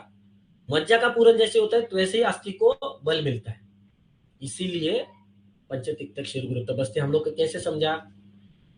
अगर हम लोग पांचतिक संगठन समझने में असमर्थ रहते हैं तो ये प्रॉब्लम आता है, इसीलिए पांचतिक चिकित्सा से बहुत सारे कंसेप्ट हम लोग के नए आ जाते हैं। वैसे ही आमवत में श्व क्यों रहते हैं, जस्ट मैं बताता हूँ। अभी देखो, मैं हमेशा हम लोग और एक मेरा साइमल्टेनियसली लास्ट 11 मंथ से चालू है। ओके, एक उपक्रम पांचोदी ग्रंथ वाचन, मतलब वहां पे हम लोग अप्पा जी द्वारा जो 6 ग्रंथ लिखे गए हैं उनका वाचन करते हैं, उनका एलेबरेट करने का कोशिश करते हैं, read in between the lines करते हैं। तो वो भी हम लोग का हर थर्सडे रहता है। Okay, every Thursday for 2 hours, 3 to 5 o'clock। तो उसमें हम लोग क्या करते हैं कि उसमें बारीकियां देखते हैं कि क्या बताना चाहते हैं अप्पा, और अप्पा जी का क्या विजन हो सकता है उसमें, क्यों उन्होंने ऐसे ही बताया उस रुग्ण में। अगर ये छोटा बच्चा है तो उसकी वेदना ऐसी थी तो उन्होंने ये मेडिसिन क्यों लिखा, और ये मेडिसिन सिर्फ अनुपान चेंज किया तो उसमें क्या चेंजेस आए। तो ये समझने का प्रयास करते हैं हर थर्सडे। ओके, तो वैसे ही मैं ग्रेडेशन के बारे में बहुत ज्यादा फोकस करता हूँ। अभी ग्रेडेशन देखो, आमवत में भी आम रहता है। अब वो आमवत बृहद संधियों में जाके या लघु संधियों में जाकर चिपका हुआ रहता है, फिर संचारी वेदना रहती है, फिर वो दोष रसानुग होते हैं, फिर ऋषिक वंशवत वेदना होती है, फिर रुधि व्यथा भी हो जाती है, एकदम लेटर स्टेज ऑफ आमवात में। तो इसमें क्या होता है, आमवात में जो आम रहता है वो काफी ज्यादा स्त्यान रहता है। अब स्त्यानता ये वर्ड कब आता है, पहले स्निग्ध रहता है, फिर बाद में पिच्चिल होता है, और पिच्चिल के बाद स्त्यानता आती है। जितना द्रव गुण कम होगा उतना वो कफ दोष जो है वो कंसोलिडेट होते जाएगा। समझ है, जितनी द्रवता कम होगी उतना वो कंसोलिडेट होते जाएगा। ओके, तो इसलिए आमवात में पानी बढ़ाने वाला, शरीर में पानी बढ़ाने वाला श्वत औषधि गुगुल दिया जाता है। क्यों दिया जाता है, मूत्र से क्लेद वहनम। अब श्वत वो जाके वृक्क पे काम करेगा। ओके, तो शरीरगत जो क्लेद है, और उसका मैं एग्जांपल देता हूँ। आमवत में अगर आप किसी देखो, मतलब अभी मैं मेरे बच्चे का उदाहरण देता हूँ। तो क्रियांश मेरे बच्चे का नाम है। तो 1.5 साल का बच्चा है वो। तो अभी सपोज वो केला वगैरह अगर खाता है तो उसकी मल प्रवृत्ति थोड़ी सी चेंज हो जाती है। तो चिकन मल प्रवृत्ति जब होती है तब हम लोग को उसको ज्यादा पानी डालना पड़ता है। ओके, चिकन मल प्रवृत्ति होती है या वेट टिश्यूज आते हैं तो हम लोग को ज्यादा यूज करने पड़ते हैं क्योंकि चिकन है। और वही वहां पे अगर उसने ग्रथित मल प्रवृत्ति की, मतलब कदलीवत, मतलब केले के जैसा बांध के अगर मल प्रवृत्ति हुई, जब वो दाल राइस वगैरह खाता है, सब्जी रोटी खाता है, तब तब उसकी नॉर्मल हो जाती है। ओके, बट केक वगैरह खाया उसने सपोज, तो उसमें चिकनता आती है। या आप भी, अगर आपको चिकन मल प्रवृत्ति होती है तो आपको 2 बकेट ज्यादा डालना पड़ता है या फ्लश ज्यादा करना पड़ता है। वो क्यों, क्योंकि वो द्रवता अतिरिक्त बढ़ाएंगे तभी वो चिकनता कम होगी। Same rule apply with the आमवत। तो आमवत में भी वो स्त्यान कफ है, वो स्निग्ध या पिच्छिल तो नहीं है, स्त्यानता आ गई है। तो उस स्त्यानता को दूर करने के लिए शरीर में द्रवता बढ़ाना जरूरी है, और मूत्र से क्लेद वहन के द्वारा उस शरीर से बाहर निकाला जाता है। अब बाकी अवयव उत्पत्ति का भी अच्छे से उपयोग करते हैं हम लोग। और प्लीहा वृद्धि में प्लीहा वृद्धि कैसे होते हैं मेदक्षय में, अभी बहुत टाइम कम है हम लोग के पास, इसके लिए मैं ये ज्यादा एलेबरेट नहीं करता। अभी डिफरेंट डायग्नोसिस जैसे मैंने बताया कि मूत्रपिंड का भ्रम, यकृताचा भ्रम। यकृताचा भ्रम ये हाइपर टेंशन में दिखता है आपको, जो अभी के जो दिख रहे हैं व्याधियां, या हृदरोग में दिखता है यकृताचा भ्रम। और मूत्रपिंड का भ्रम अलग रहता है। सायम ज्वर, सायम क्लम, ये कब दिखता है, पेशेंट को आपको पूछना पड़ेगा। शाम को आपको ज्यादा थकान आती है क्या, पेशेंट खुद होके बताता है। जैसे जैसे शाम हो जाते हैं ना, डॉक्टर घर से जैसे आता हूँ तो ऐसा लगता है मैं बिस्तर पे लेट जाऊँ, खाने की भी इच्छा नहीं रहती है। तो ये सब चीजें मूत्रपिंड दुष्टि लक्षण की है। अप्पा जी ने एक अलग से चैप्टर दिया है, यकृत प्लीहा मूत्रपिंड। तो यकृत के 7, प्लीहा के 10 और मूत्रपिंड के 32 लक्षण बताए। इतना इजी है, ऑलरेडी लिख के दिया है, आपको सिर्फ उसकी संप्राप्ति लगानी है और वो पेशेंट में ढूंढना है। दैट्स इट, आपको कुछ अलग नहीं करना है। It's very easy to understand पांचोदिक चिकित्सा, बट गुण पता होने चाहिए और उसके कर्म, बस। 5 महाभूत, अब 5 महाभूत के गुण अगर नहीं पढ़ पाएंगे तो क्या ही पढ़ाई करेंगे ना हम लोग। ओके, तो बस ये करना है। तो कोई भी व्याधि हो तो वो संतर्पणजन्य नहीं तो अपतर्पणजन्य या बुद्धिजन्य रहता है। प्रकृति परीक्षण जैसे मैंने कहा कि जो भी ये है, अब मैं एलाबरेट तो बहुत करना चाहता था बट टाइम की वजह से मैं नहीं कर पा रहा हूँ। तो जब प्रकृति परीक्षण करते हैं तो हम लोग 36-40 क्वेश्चन नहीं पूछते, और मुझे पता है आप भी नहीं पूछते, but still it becomes very difficult for us. तो हम लोग क्या करते हैं, पांचोदिक चिकित्सक या पांचोदिक वैद्य, एक सिंपल कैलकुलेशन बताया है क्या कि एक मतलब 9 महीने का ये रहता है, क्या बोलते हैं, प्रेगनेंसी रहती है 9 मंथ्स की, तो रस रक्त मांस में अस्थि मज्जा शुक्र, तो कंसिडर ऐसे करते हैं कि पहले महीने में रस धातु, दूसरे महीने में रक्त, ऐसे करके 7वें महीने तक शुक्र धातु, बाद में 8वें अष्टमे वो जो अस्थिरा भवती और 9वें में प्रसूता। ओके, तो ऐसे कंसिडर करते हैं। तो दूसरे महीने में रक्त धातु तैयार होता है। ओके, ऐसे अगर कंसिडर करते हैं तो रक्त धातु के ऊपर पूरे अवयव डिपेंड है और पूरा शरीर बताया डिपेंड है, क्योंकि ये हम लोग का रक्त धातु जो है वो रक्त धातु रक्त इति जीवस्थिति ऐसे सूत्र स्थान 14 में बताया शोणित वर्णनीय अध्याय में, और विधि शोणितीय अध्याय में भी चरकाचार्य जी ने खुद अलग से चैप्टर दिया है सूत्र स्थान में। वो भी देखो, सूत्र स्थान के जितने भी चैप्टर है ना, दोनों संहिताओं के या तीनों संहिताओं के, वो मजाक नहीं है, वो बेसिक है, और उसी के ऊपर अन्य स्थान के हम लोग रेफरेंस लेके ट्रीटमेंट करते हैं। ओके, तो वो इंपॉर्टेंट है, मतलब रक्त को इंपॉर्टेंस दिया गया है। और अगर अवयव उत्पत्ति अगर देखेंगे सुश्रुताचार्य जी ने जो बताया सुश्रुत सूत्र 15 में कि रक्त फेन प्रभाव फुफ्फुसा, रक्त मेद प्रसादात वृक्कौ, शोणित कफ प्रसादात हृदयम, है ना, ये पूरे मतलब आंत्र गुदबस्ती की भी उत्पत्ति कफ और रक्त के प्रसाद भाग से बताई है ना। तो बहुत सारे सभी में पंचभौतिक अवयव है, सॉरी रक्त धातु इन्वॉल्व है। ओके, तो इसकी वजह से रक्त धातु को इंपॉर्टेंस देने की वजह से हम लोग प्रकृति 3 प्रकार से करते हैं, मतलब 4 प्रकार की रहती है बेसिकली। एक अम्लधर्मी प्रकृति, क्षारधर्मी प्रकृति, उभयधर्मी प्रकृति और संधिकालीन प्रकृति। तो मैं अम्लधर्मी और क्षारधर्मी के बारे में ब्रॉडली बताता हूँ, क्योंकि प्रकृति परीक्षण के ऊपर 2 घंटे का अलग से लेक्चर होने वाला है अपना, जब हम लोग का जो 1 महीने का लेक्चर सीरीज है उसमें। तो अम्लधर्मी प्रकृति यानी जहां पे द्रवता बहुत ज्यादा है जिन महीनों में, यानी जुलाई अगस्त सितंबर, ये 3 जो महीने हैं उसमें द्रवता बहुत ज्यादा है। इसका मतलब वहां पे बारिश, उस समय बारिश ज्यादा होती है, वर्षा ऋतु है और आप महाभूत का प्राबल्य रहता है। तो आप साइकोलॉजिकली उस पेशेंट को या खुद को भी कंसिडर कर सकते हैं कि अगर आप मार्च अप्रैल मई में सेकेंड मंथ ऑफ कंसेप्शन आता है, हाँ ये ध्यान में रखना, पहले मैं क्या बोल रहा हूँ वो समझ लीजिए। सेकेंड मंथ ऑफ कंसेप्शन मैं बोल रहा हूं, मैं जन्म के बारे में नहीं बोल रहा हूं, जन्म का महीना नहीं बोल रहा हूं मैं सेकेंड मंथ ऑफ कंसेप्शन। वो कैसे कैलकुलेट करना है मैं बताता हूं। अभी सपोज मेरा नवंबर में जन्म हुआ है 11वें महीने में, तो मैं क्या करूंगा 11-12 मतलब नवंबर दिसंबर जनवरी फरवरी मार्च, तीसरा महीना सॉरी 5वां महीना मेरा कौन सा आया, अगर मेरा 9 महीने का डिलीवरी है तो हाँ 5वां महीना कौन सा आया है, मार्च। ओके, तो मार्च में क्या रहता है, मार्च अप्रैल मई में मुंबई में तो क्या रहता है,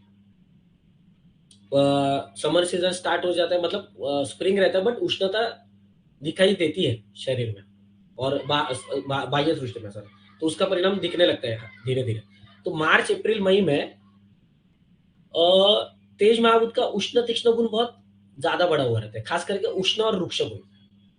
गरम गरम हवाएं चलने लगते हैं, पेड़ के पत्ते गिरने लगते हैं, है ना, फिर पेड़ सूखा सूखा हुआ लगता है, मुरझा हुआ लगता है ना, और फिर सृष्टि में भी एकदम ड्राइनेस लगता है, प्यास बहुत ज्यादा लगती है, तो ये चीजें दिखने लगती है। तो अगर उस इसमें जिसका नवंबर में जन्म हुआ है या दिसंबर में जन्म हुआ है या जनवरी में जन्म हुआ है, खास करके दिसंबर और नवंबर में जिनका जन्म हुआ है, उनके अगर 5 महीने आप ऐड करते हो तो आपको मार्च अप्रैल मई ये महीने मिलेंगे सेकेंड मंथ ऑफ कंसेप्शन।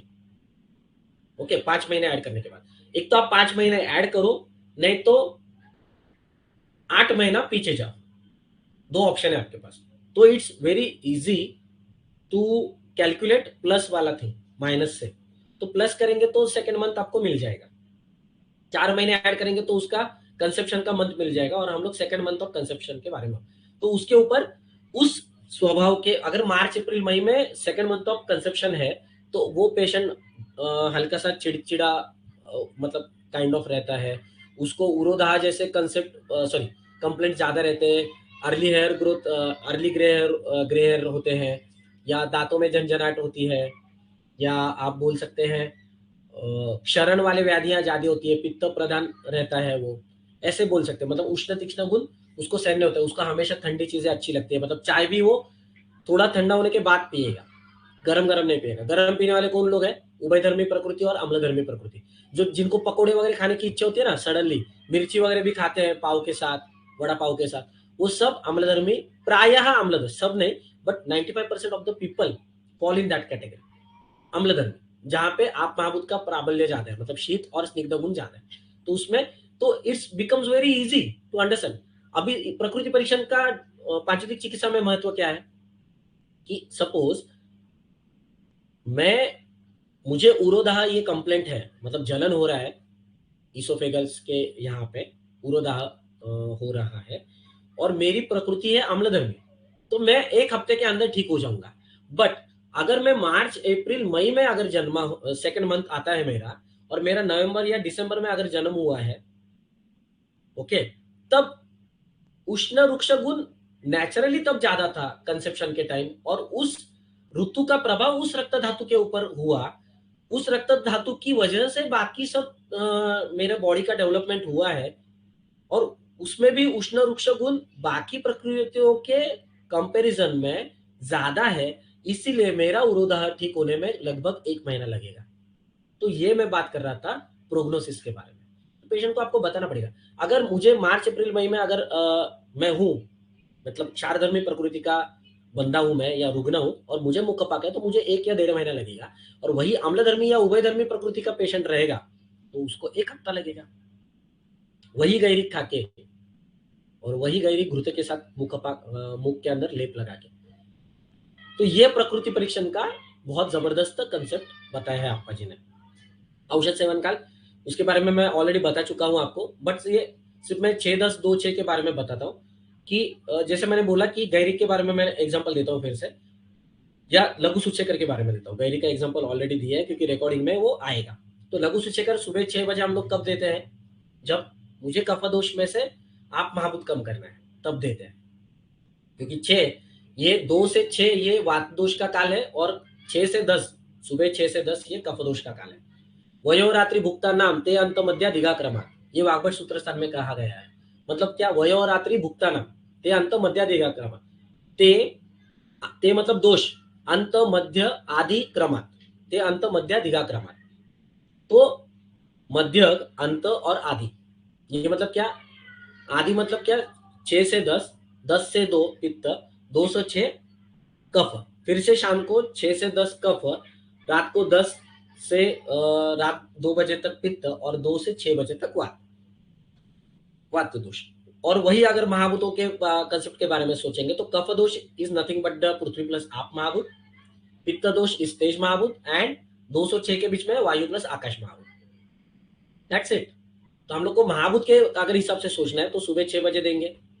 अगर कोई बच्चा वोमिटिंग कर रहा है और स्तन्य परीक्षा करने के बाद वो बूंद डायरेक्ट नीचे जाके गिर गई विदाउट, मतलब स्तन्य परीक्षा करने के बाद ग्लास के बाद इसमें लेकर स्तन्य परीक्षा करते वक्त वो डायरेक्ट बिना घुले हुए अगर वो गिर गया, ड्रॉप बॉटम को टच किया, तो गुरु गुण बड़ा है, तो वहां पे धात्री को भी ट्रीटमेंट देंगे हम लोग सुबह 6 बजे, शाम को 6 बजे, क्योंकि स्तन्य प्रवर्तन करना है। क्योंकि रसोअपि श्लेष्मवत, रस वृद्धि और कफ वृद्धि का संबंध बताया है, और कफ दोष और रस धातु का बहुत गहरा संबंध बताया है। इसके लिए कफ दोष में से आप महाभूत कम करने के लिए और पृथ्वी के गुणों को विरोध करने के लिए, गुरुत्व का विरोध करने के लिए सुबह 6 बजे, शाम को 6 बजे मेडिसिन दिया जाता है। वही लघु सूचेकर अगर मुझे अजीर्ण में देना है तो मैं व्यान काल में दूंगा, वही लघु सूचेकर मुझे डिप्रेशन में देना है, मन का अग्निमांद्यत्व दूर करना है तो मैं व्यान काल में दूंगा, वही लघु सूचेकर मुझे अम्लधर्म में अम्ल पित्त यानी खट्टी डकार आ रही है तो उदान काल में दूंगा, वही लघु सूचेकर मैं अपन काल में भी दूंगा जब व्हाइट डिस्चार्ज हो रहा है, अपन काल में मतलब खाने से पहले। वही लघु सूचेकर मैं अतिसार में भी दूंगा, ग्रहणी जैसे कंडीशन में दूंगा, जहां पे अगर पेशेंट का आहार 2 चपाती है तो 1 चपाती खाने के पश्चात 1 निवाले के साथ लघु सूचेकर लेके बाकी चपाती कंटिन्यू करने को बोलता हूँ, उसको बोलते हैं समान काल। तो वही मेडिसिन है, सिर्फ हम लोग ने औषध सेवन काल चेंज किया, इसीलिए हम लोग की रोगियों की संप्राप्ति भी चेंज हो गई, या संप्राप्ति की वजह से हम लोग ने वो औषध सेवन काल चूज किया। ओके, औषधिकरण उसके बारे में ज्यादा मैं डिटेल में बताऊंगा नहीं, सिर्फ इतना बताता हूँ कि अब्रक भस्म जैसे संतरपंजन्य, अपतरपंजन्य और प्रज्ञा बोधि बताया है, ठीक है। तो संतर्पणजन्य मतलब अभी हम लोग ज्यादा करके शतपुटी अभ्रक भस्म, सहस्त्रपुटी अभ्रक भस्म ऐसा यूज करते हैं। हम लोग का विरोध नहीं है उसको, बट अप्पा जी क्या करते थे, हमेशा स्पेसिफिकेशन के ऊपर ज्यादा फोकस रहते थे। तो अप्पा जी ने क्या किया, शतपुटी अभ्रक भस्म में जो शोधन करने के लिए या मारण करने के लिए जो औषधियां लगती थी उसका कैटेगराइजेशन किया, जो तेज बढ़ा रही है उसका कैटेगराइज किया, जो सिर्फ पृथ्वी प्लस आप महाभूत बढ़ा रही है उसका कैटेगराइज किया, और सिर्फ जो अपतर्पण करने वाले वायु और आकाश तत्व बढ़ाने वाले जो द्रव्य थे जिसकी भावना थी उसको, हाँ, मारण करने के लिए, शोधन करने के लिए, उसको कैटेगराइज किया, और उसके अनुसार सिर्फ जहां पे जो मेडिसिन लग रहा है वो मेडिसिन दे दिया। जैसे लक्ष्मी नारायण रस आपा जी यूज करते थे, उसको ज्वरग्न योग करके बोलते हैं पांचौदिक चिकित्सा में। अगर मुझे ये करना है, ज्वरग्न योग में क्या करना है, ज्वर ये आमदोष की वजह से आता है, ठीक है, और तेज महाभूत के गुण कम हो जाते हैं वहां पर, और धात्वग्नि भी बढ़ाना होता है हम लोग को, जाठराग्नि के साथ धात्वग्नि भी बढ़ाना है। तो ऐसे समय पे विरेचन करना, विरेचन करवा के लेना, ये जो महालक्ष्मी सॉरी लक्ष्मी नारायण रस की वजह से बहुत अच्छा होता है कर्म। तो वहां उस लक्ष्मी नारायण में अगर मैं शतपुटी या सहस्त्रपुटी जिसमें बहुत सारे मेडिसिन सम्मिलित है ऐसा अभ्रक भस्म डालूंगा तो क्या फायदा होगा पेशेंट को। वहां पे अगर मैं अपतर्पणजन्य या प्रज्ञाबुद्धि यानी तेज महाभूत बढ़ाने वाला अभ्रक भस्म अगर देता हूं तो काम बनेगा मेरा वहां पे, या अपतर्पणजन्य अभ्रक भस्म डालता हूं तो चॉइस ऑफ मेडिसिन कि कौन सी भावना कब देनी है ये सिर्फ पंचमहाभूत की वजह से समझा ना, कि पृथ्वी प्लस आप बढ़ाना है कि आप उनको कम करना है। अगर कम करना है तो मुझे अपतर्पणजन्य अभ्रक भस्म देना पड़ेगा, मैं संतर्पणजन्य या मिक्स वाला नहीं दे सकता वहां पे। अभी मंडूर भस्म की शुद्धि के बारे में मैं बोलता हूँ कि पांचौदिक एक पूरी पांचौदिक चिकित्सा सिर्फ एक ही सूत्र के ऊपर आधारित है। सिर्फ एक सूत्र के ऊपर उन्होंने 6 ग्रंथ लिखे, 6 ग्रंथ। आप सोच नहीं सकते उनकी मतलब क्या तीक्ष्णता रही होगी बुद्धि की। हम लोग तो सिर्फ उसका अंश बता रहे हैं, सिर्फ अंश। इतनी बड़ी पांचौदिक का सागर है, सागर, जितना आप डूबते जाएंगे उतना मजा आते जाएगा। सिर्फ वही मेडिसिन है, वहीं पे ट्रीट करना है। अब जो सूत्र है कि क्षारो याति माधुर्यम शीघ्रम अम्लों पर संहिता, ये सिर्फ सूत्र है।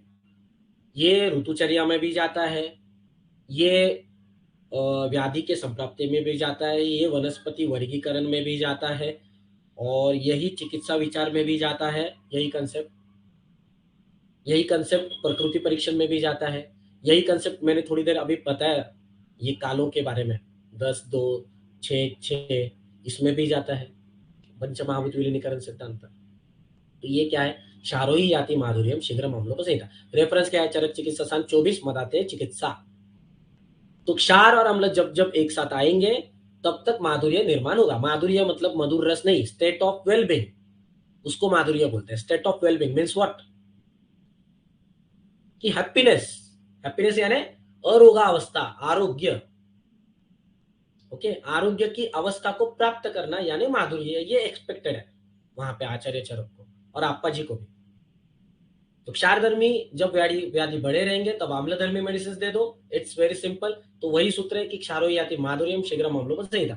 अब ये सूत्र औषधिकरण में क्या, देखो जब भी आप एक स्टेट करते हो ना, स्टेटमेंट पास करते हो, तो it should be applied to each and every manner of water you are doing in the clinic. अब कोई गुस्सा है तो आप क्या करते हो, और जाके उसको कान के नीचे मारते हो क्या, तमाचा मारते हो, उसको और गुस्सा आएगा ना। मतलब क्षारधर्मी अभी वातावरण है, ठीक है, वातावरण यानी वो रूठा हुआ है ना, गुस्सा है, उसमें तेज महाभूत के उष्ण तीक्ष्ण गुण अभी बढ़े, उसमें अगर आपने मार दिया तो वो भी गुस्से में रिएक्ट करके आपको भी मारेगा। उसमें क्या हुआ, क्षारधर्मी बिहेवियर में आपने क्षारधर्मी बिहेवियर उसको ट्रीटमेंट में दे दिया, बट वहीं पे अगर वो गुस्से में है, आपने पानी प्रोवाइड किया, अरे तू बैठ आराम से मैं तेरे को समझाता हूँ, ये क्या हो गया, सौम्य गुण हो गया आप महाभूत का। और आप क्या कर रहे हो, उसको आश्वासन दे रहे हैं, अरे सगळं ठीक होईल, सब कुछ ठीक हो जाएगा। आश्वासन मीन्स व्हाट, आप पृथ्वी दे रहे हैं, उसके मन को स्थिरता लाने की कोशिश कर रहे हैं, उस स्थिति के ऊपर आप कंट्रोल लाने की कोशिश करें। कंट्रोल कौन करता है, आप महाभूत, सॉरी पृथ्वी महाभूत करता है, पृथ्वी का स्थिर गुण करता है। स्थिर के ऑपोजिट कौन है, चल गुण है वायु का, और सर गुण है आप महाभूत का। तो आप क्या कर रहे हैं, उस चलत्व को, उस तेज महाभूत के उष्ण तीक्ष्ण गुण को पराजय करने का कोशिश कर रहे हैं। ये हो गया मानसिक अवस्था के ऊपर। ओके, अब आते हैं मंडूर भस्म शुद्धि औषधिकरण के ऊपर, बहुत ज्यादा कॉम्प्लिकेटेड हो जाएगा नहीं तो। मतलब आप कोई भी चीज है ना वो पंचमहाभूत के द्वारा सोच सकते हैं, और जब आप सोचने लगते हैं ना ये चीज, मैं बताता हूँ आपको मतलब इतना आनंद हो जाता है कि कोई भी गुत्थी तुरंत सुलझ जाती है, कोई भी गुत्थी, वो मैथमेटिक्स हो, नहीं तो फिर आपका ये चिकित्सा का विचार हो, या किसी पर्सन का बिहेवियर हो। आप कोई घर पे जाओ विजिट करने के लिए, अगर वहां पे येलो कलर है या व्हाइट कलर है, न्यूट्रलाइज न्यूट्रल कलर है ना व्हाइट, अब कोई कोई जन बहुत या स्काई ब्लू कलर लगाता है, व्हाट इट शोज आकाश तत्व है ना, उनके मन विशाल रहेंगे, वही वो कलर यूज करेंगे, ये हमेशा याद रखो। जो लकड़ी का यूज करते हैं वो ज्यादा करके, मतलब लकड़ी का जिनका फर्नीचर रहता है, फर्नीचर में बात, क्योंकि स्टेनलेस स्टील और प्लास्टिक के भी फर्नीचर काफी है, उनमें स्थिरता है, उस घर में विचारों की स्थिरता है, मन की स्थिरता है, वो इंडिकेट होता है। क्योंकि लकड़ी ये पार्थिवता है। स्काई ब्लू कलर, कौन सा कलर पहना है आपने, उसके ऊपर आप पर्सन के साथ क्या बात करनी है वो भी डिसाइड होता है। कलर थेरेपी में वो यूज होता है। व्हाट ऑल दिस शीत कलर, अभी ये हरा कलर जो है ये शैत्यता का कलर है। व्हाइट कलर क्यों पहनते हैं इसमें धूप में, क्योंकि वो रिफ्लेक्ट करता है। ब्लैक मैजिक क्यों बोलते हैं, व्हाइट मैजिक क्यों नहीं होता है, ब्लैक मैजिक क्यों होता है, क्योंकि वो निगेटिव एनर्जी एब्जॉर्ब करता है, पॉजिटिव विथ निगेटिव, और not only negative, possess positive energy also, शोषण करता है वो। तो ये सब पंचमहाभूत के द्वारा ही आप सीख सकते हैं और समझ सकते हैं, इसीलिए सीखना है, ना कि सिर्फ पेशेंट को ट्रीट करने के लिए। बट बहुत सारे आंसर्स रहते हैं ना हम लोग को कि जो अनआंसर्ड रहते हैं, तो उनके आंसर हम लोग को पांचों चिकित्सा के थ्रू मिल जाते हैं। मतलब साइकोलॉजिकली, बिहेवियर वाइज, किससे क्या बात करना है, कब बात करना है, कौन सा पेशेंट, आपको अगर पता रहेगा, थोड़ा सा मैं रिमाइंड कर दूं कि दूत परीक्षण, दूत विज्ञान ये अध्याय है सूत्र स्थान में सुश्रुताचार्य जी के, सुश्रु सूत्रसन, आई गेस 33 या 41वां अध्याय है मेरे ख्याल से, if I am not wrong. दूत विज्ञान है कि वो दूत अगर कषाय रसात्मक यानी लाल कलर का कपड़ा पहन के आता है तो वो शुभ माना गया है, यहां तक बताया है आचार्यों ने आपको।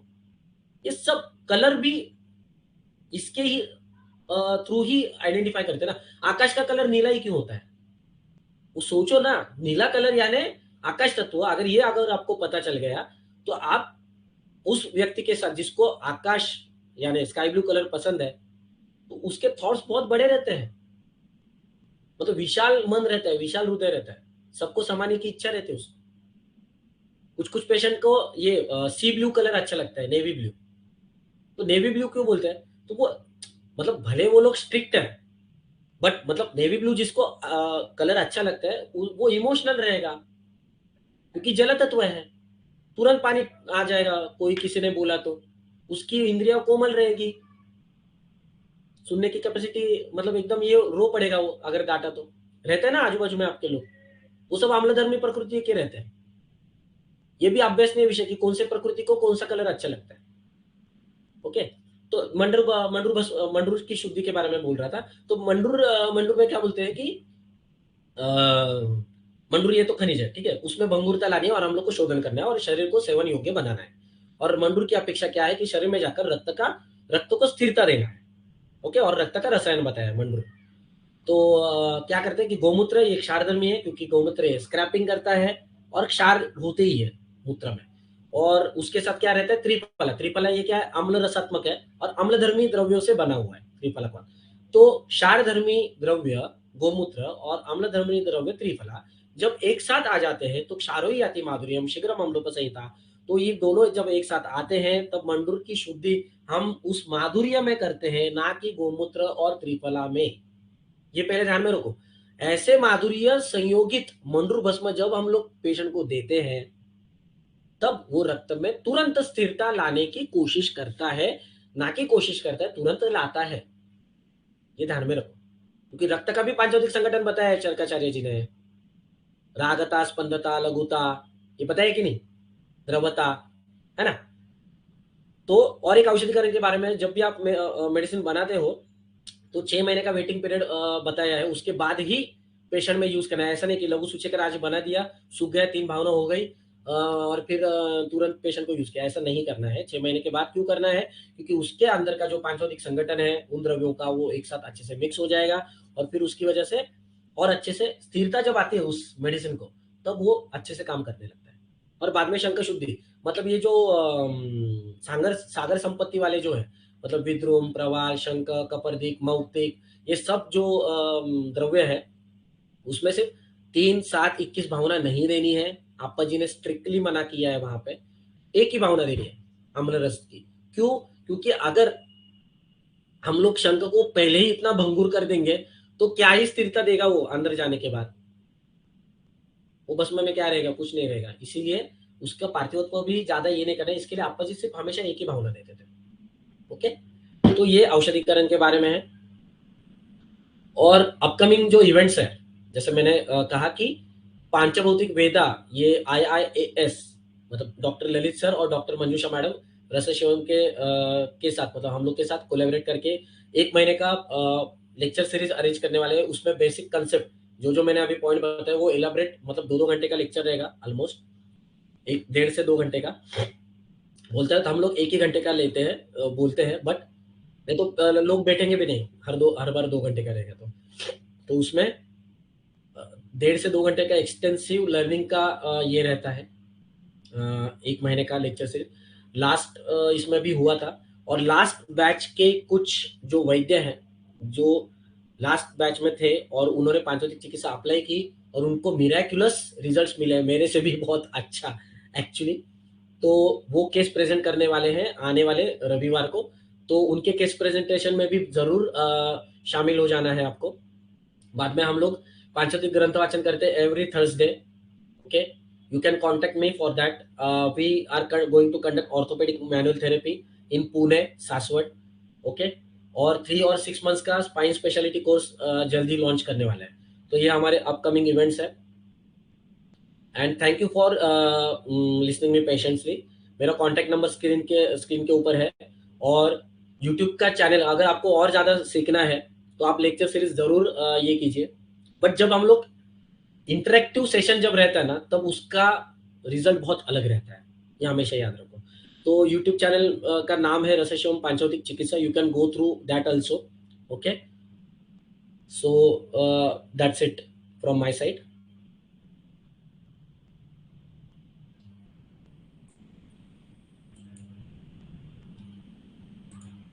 आपको समझा है कि बहुत ज्यादा फास्ट हो गया मेरे ख्याल से, थोड़ा सा फास्ट मैंने लिया।